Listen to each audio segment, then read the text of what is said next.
दोस्तों मूवी के स्टार्टिंग में हमें बताया जाता है कि 1945 और 1962 में यूएस गवर्नमेंट ने जो भी न्यूक्लियर टेस्ट किए थे उनमें बहुत सारे लोगों पर जेनेटिक इफेक्ट्स हो गए थे। और उसके बाद के सीन में हमें न्यू मैक्सिको डेजर्ट में कुछ साइंटिस्ट रिसर्च करते हुए दिखाए जाते हैं। तभी अचानक से एक आदमी खून से लथपथ उनसे हेल्प मांगने आता है, लेकिन उसी वक्त एक म्यूटेंट एक एक करके उन सबको मार देता है और उनकी डेड बॉडीज को अपने साथ घसीटते हुए लेकर जाता है।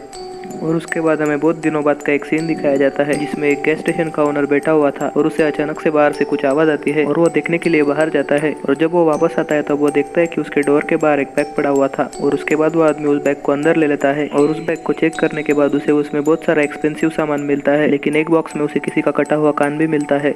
और तभी मूवी में एक बात रिवील होती है कि वो आदमी ही म्यूटेंट्स के लिए काम कर रहा था और लोगों को गुमराह कर लोगों को मारने में म्यूटेंट्स की मदद कर रहा था। और जब वो सामान देख रहा होता है तब उसकी थोड़ी देर बाद उस गैस स्टेशन पर एक फैमिली फ्यूल भरवाने के लिए आती है और कार में फ्यूल डालने के बाद वो फैमिली वहां से जाने लगती है। और तभी वो आदमी उन्हें रोककर कहता है कि हिल्स के रास्ते से एक शॉर्टकट है और वो फैमिली टाइम सेव करने के लिए उसी रास्ते से जाने को प्रेफर करती है। और जब वो लोग बहुत आगे आ जाते हैं तब उन्हें रास्ते पर हिडन स्पाइक्स नजर नहीं आती, जिसकी वजह से उनकी गाड़ी पंक्चर होकर क्रैश हो जाती है। और तभी उनके दो डॉग्स वहां से डरकर भाग जाते हैं और बॉबी उन्हें पकड़ने के लिए उनके पीछे दौड़ता है। तभी उन सब लोगों को लग रहा था कि उनकी गाड़ी हाई टेम्परेचर की वजह से ही पंक्चर हुई है, लेकिन असली बात कुछ और ही थी। और तभी बॉबी अपने डॉग्स को लेकर वापस आ जाता है, लेकिन तभी उन पर कोई नजर रखे हुए था। और उसके बाद बॉब और डक जो उस फैमिली के हेड थे वो तय करते हैं कि हम हेल्प खोजने के लिए थोड़ी दूर जाएंगे। और उसके बाद बॉब गैस स्टेशन की तरफ हेल्प मांगने के लिए जाता है और डक दूसरी डायरेक्शन में जाता है। बॉब अपनी सिक्योरिटी के लिए अपने साथ गन भी लेकर जाता है और उसके थोड़ी देर बाद फिर से उनका एक डॉग वहां से भाग जाता है और बॉबी उसे पकड़ने के लिए फिर से उसके पीछे दौड़ता है।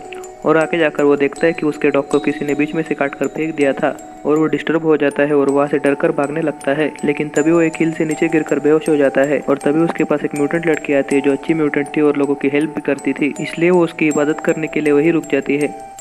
और उसके बाद के सीन में हमें डक दिखाया जाता है जो एक जगह पर पहुंचता है जहाँ पर बहुत सारी कार्स थी, लेकिन वो सब कार्स खराब थी। और उसके बाद हमें बॉब दिखाया जाता है जो गैस स्टेशन पर हेल्प मांगने के लिए गया था। बॉब को गैस स्टेशन तक पहुंचते पहुंचते बहुत रात हो जाती है और वहां पहुंचते ही बॉब को उस जगह की सारी असलियत पता चल जाती है, इसलिए वो वहां से एक गाड़ी में बैठकर भागने लगता है। लेकिन एक म्यूटेंट उसके पीछे गाड़ी में ही बैठा होता है जो उसे मार मार कर बेहोश कर देता है। और उसके बाद के सीन में हमें ब्रेंडा दिखाई जाती है जो बॉबी को खोजने के लिए जाती है जिसे उस अच्छी म्यूटेंट लड़की ने अब तक सेफ रखा था। और तभी वो म्यूटेंट लड़की ब्रेंडा की आवाज सुनकर वहां से डरकर भाग जाती है और ब्रेंडा बॉबी को वापस अपने कैंप में लेकर आती है। और अपनी गाड़ी में पहुंचने के बाद उन्हें बाहर से कुछ आवाज आती है और बॉबी देखने के लिए बाहर जाता है, लेकिन बाहर डक था जो बिना हेल्प के ही वापस आ गया था।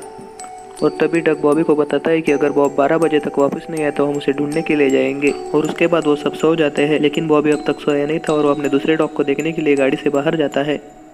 लेकिन तभी उनके ट्रेलर में एक म्यूटेंट घुस जाता है और वो ब्रेंडा पर अटैक कर देता है। और तभी थोड़ा आगे जाकर बॉबी को कुछ दिखता है और बॉबी वहां से डरकर वापस आकर डग और लिन को सारी बात बता देता है। और तभी उन्हें थोड़ी दूर किसी की चीख सुनाई देती है जो किसी और की नहीं बल्कि बॉब की ही थी, जिसे उन म्यूटेंट्स ने जला दिया था। और जब वो तीनों बॉब को बचाने के लिए उस ट्री के पास जाते हैं तब एक म्यूटेंट उनकी कार में घुस जाता है और तभी बॉब उनके सामने जलकर मर जाता है, लेकिन वो उसे बचा नहीं पाता। और तभी लिन को ब्रेंडा की चीख सुनाई देती है और वो फौरन उसे बचाने के लिए एक ट्रेलर में चली जाती है। और तभी ट्रेलर के अंदर एक म्यूटेंट इतर पर शूट कर उसे मार देता है और गुस्से में लिन उसके पैर में स्क्रू घुसा देती है, जिसके बदले में वो लिन को भी मार देता है।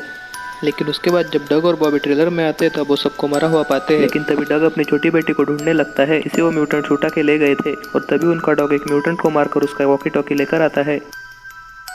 और फिर दूसरी सुबह डग अपने डॉग के साथ अपनी बेटी को खोजने के लिए जाता है और आगे जाकर उसे एक विलेज में एक घर के अंदर अपनी बेटी नजर आती है और वो तुरंत अपनी बेटी को बचाने के लिए उस घर में घुस जाता है। लेकिन तभी बिग मम्मा नामक एक म्यूटेंट उस पर अटैक करके उसे बहुत मारती है और उसे एक फ्रीजर में फेंक देती है जिसमें बहुत सारे बॉडी पार्ट्स होते हैं। लेकिन थोड़ी देर बाद आँख खुलने पर वो वहाँ से बाहर आता है और आगे जाकर उसे एक और म्यूटेंट मिलता है जिसका नाम बिग ब्रेन था। वो उसे बताता है कि यहाँ पर बहुत सारी न्यूक्लियर टेस्ट हुई थी जिसके रेडिएशंस के चलते वो सब डिफॉर्म हो गए हैं। और तभी डक उस म्यूटेंट को अपनी बेटी के बारे में पूछता है, लेकिन वो म्यूटेंट उसे कुछ नहीं बताता। और तभी एक म्यूटेंट डक पर अटैक कर देता है, लेकिन डक उसे मारकर वहाँ से भाग जाता है। और तभी बिग ब्रेन बाकी म्यूटेंट्स को रेडियो से ऑर्डर देता है कि वो उसकी बेटी को मार दे, लेकिन तभी डक का डॉग उसे काट काट कर मार देता है। और जब एक म्यूटेंट डक की बेटी को मारने लगता है तो वहाँ कोई नहीं होता, क्योंकि वो अच्छी म्यूटेंट लड़की उसकी बेटी को बचाकर वहाँ से भाग जाती है। और फिर आगे जाकर वो डक को अपनी बेटी वापस कर देती है, लेकिन तभी उसका भाई डक पर शूट करने के लिए आगे बढ़ता है, लेकिन उसी वक्त वो लड़की उसे हील से नीचे गिराकर खुद भी मारी जाती है। और उसके बाद डक अपनी बेटी को सेफली वहाँ से लेकर बॉबी और ब्रेंडा के पास आता है जिन्होंने अभी अभी एक म्यूटेंट को मारा था और उन्हें लगता है कि वो अब सेफ थे, लेकिन तभी भी उन पर कोई नजर रखे हुए था। और इसी सीन के साथ ये मूवी एंड हो जाती है। Thanks for watching. दोस्तों, अगर आपको हमारा वीडियो पसंद आया तो वीडियो को लाइक कीजिए और हमारे चैनल को सब्सक्राइब कीजिए। Thank you.